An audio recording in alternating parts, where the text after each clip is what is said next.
It's really no surprise Governor Andy Beshear vetoed House Bill 563. During his press conference, he featured many speakers who voiced their support for the move, sending a strong signal to lawmakers who are contemplating whether to override the governor's action. Today, I'll be signing some of the bills recently passed by the General Assembly that serve to strengthen education in Kentucky. But other measures represent a direct attack on public education that would significantly weaken our public education system here in Kentucky. Governor Andy Beshear vetoed two bills. House Bill 258 would move future teacher hires into a new retirement system that more closely resembles a 401k than a pension. This would harm the Commonwealth's ability to attract the best and the brightest.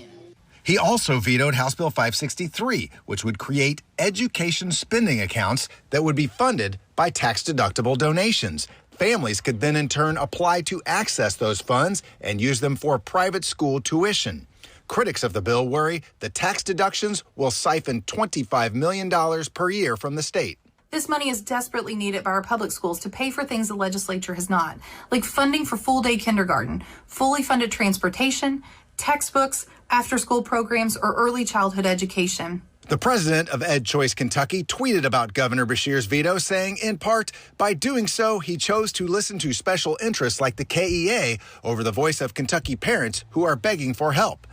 Governor Beshear also signed 5 education bills into law. Among them are Senate Bill 128, which would allow any student to repeat the past year, Senate Bill 101, which gives school districts more flexibility to improve vocational training, and Senate Bill 135, which ensures the pandemic doesn't hurt universities that couldn't meet performance-based funding requirements over the past year.